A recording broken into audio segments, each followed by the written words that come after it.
अस्सलाम वालेकुम। ये ग्री की पीसीबी है जो आपके सामने पड़ी है आपके आगे।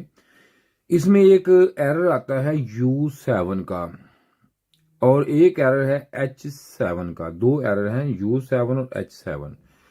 ये दोनों एरर जो हैं ये इस तरीके से आते हैं कि बाद वक़्त पीसीबी ऑन हो जाती, ऑन होने के बाद आते हैं। ये नहीं कि आप ऑन करते ही आ जाए, नहीं, ये ऑन होने के बाद आते हैं। तो U7 का जो एरर है, U7 आम आने वाला एक एरर है। तो अगर आप इसकी कंपनी की एरर को लिस्ट देखते हैं तो कंपनी बताती है कि इसमें ये जो 4 वे वाल लगा हुआ है ये आपके सामने है, ये फॉल्टी है, ये फॉल्टी है। जबकि ये मेन चीज ये होती है कि जिस चीज को स्विचिंग कराने में, ऑन करने पर, जिस पर ये हो कि इस पे ये चीज है कि इसको डायरेक्ट ऑन ना हो, मिसाल के तौर पर इसकी फीडबैक ना हो।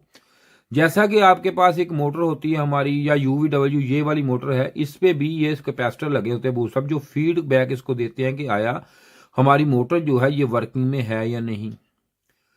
तो इसमें कोई ऐसी चीज नहीं होती कि जो इसको फीडबैक दे। अगर इसको निकाल दें, इसके कनेक्टर को निकाल देता हूं, तब भी ये जो है ये हमें U7 का एरर दे सकता है। अगर इसमें ये इसकी कॉइल जल गई है या कोई इसमें मसला आ गया, इसमें दो तीन चीजें देखनी पड़ती है कि इसमें अगर ये कॉइल इसकी अब जल गई है, ये नहीं काम कर रही, या अगर कूलिंग पे चल रहा है, तो कूलिंग पे अगर है तो उस वक्त तो इस कॉइल को वोल्टेज आते ही नहीं।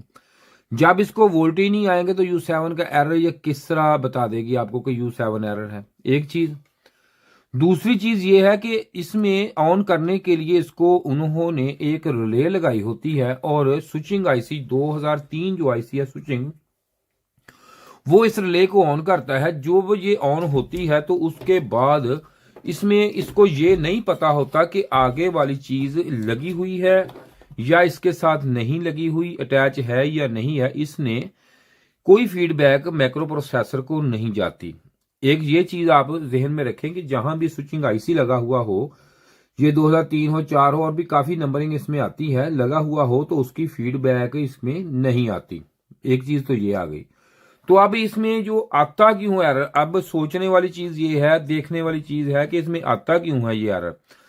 एरर इसमें इसलिए आता है कि जब ये यहाँ पे जो शंट लगी होती है, ये 3 शंट, एक होती है शंट या 3। तो अब और एक चीज आपको बता दूं वीडियो में ही कि मैं, ये नंबर है मेरा, अगर किसी भाई ने फ्री कोर्स करना हो पीसीबी रिपेयरिंग का, कोई फीस नहीं, कोई पैसे नहीं, ऑनलाइन जो हमारी क्लासेस है उसकी रिकॉर्डिंग है, तो अगर मुझे फोन करें तो मैं आपको उसकी पूरी जो है वो आपको भेज सकता हूं। आप बैठे सुकून से अपना काम करें। जो मेरे भाई फ्रिज एसी का काम करते हैं तो वो सुकून से कोर्स लें, अपना काम करें। तो इसमें जो ये शंट लगी होती है, यहाँ पे 3 शंट है इसमें। तो आप इसमें 3 शंट जो होती हैं, ये वाली शंट मैं आपको बताता हूं, अभी इसका कोशिश करता हूं आपको बताने की। तो इसमें आपको बताता हूं, ये देखें, अगर यहां पे आप एक अपना ले लें आईपीएम, ये देखें आईपीएम,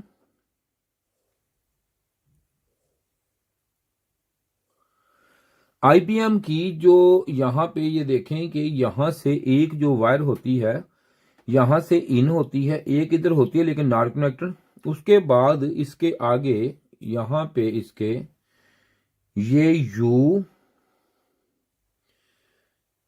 और वी, और इसके बाद ये आती है पॉजिटिव, यहां पे प्लस जो है आएगा, प्लस यू वी, और ये आई डब्ल्यू। उसके बाद इसमें 3 जो यहां पे होती हैं, ये वाली 1 2 3 होती हैं हमारी ग्राउंड की, ठीक है जी। आईपीएम में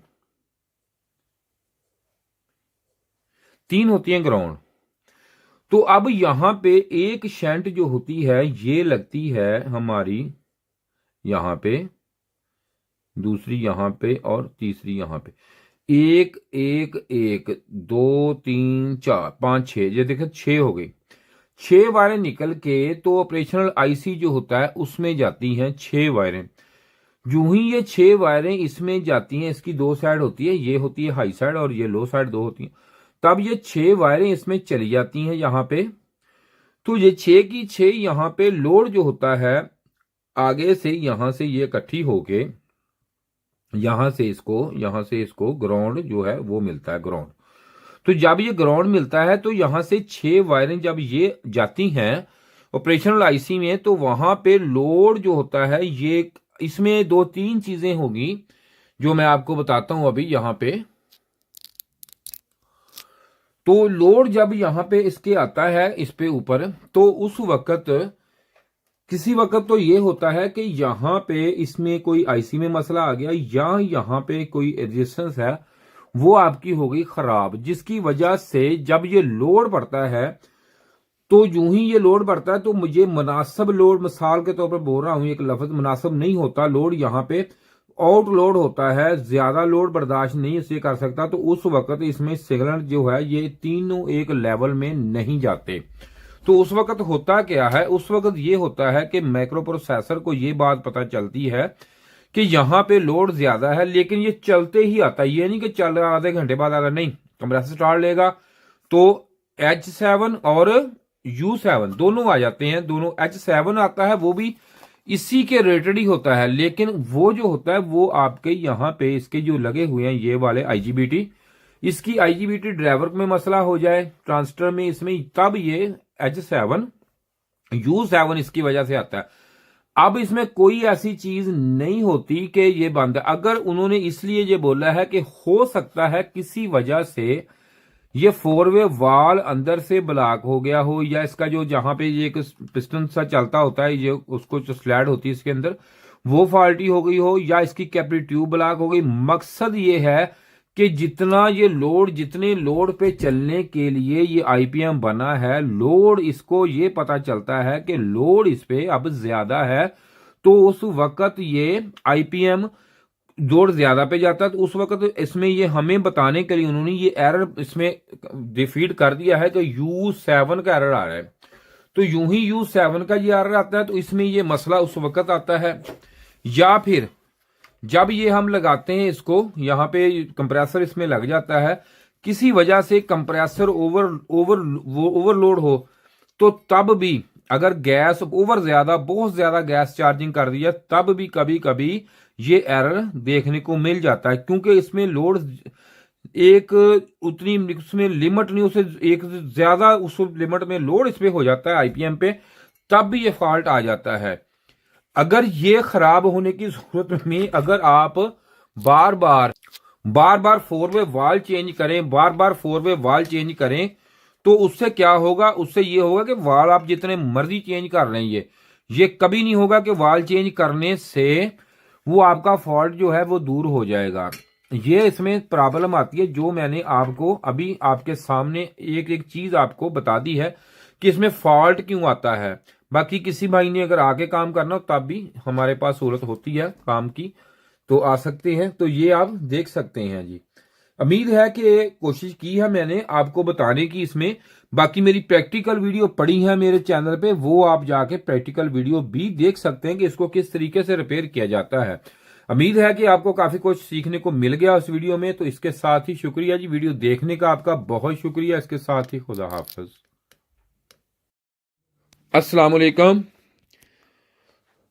यहाँ पे हम डीसी इन्वर्टर पीसीबी की ट्रेनिंग देते हैं, ऑनलाइन ऑफलाइन क्लासेस होती है हमारी, और ये बाहर से लोग हमारे पास जो है स्टूडेंट आते हैं काम सीखने के लिए।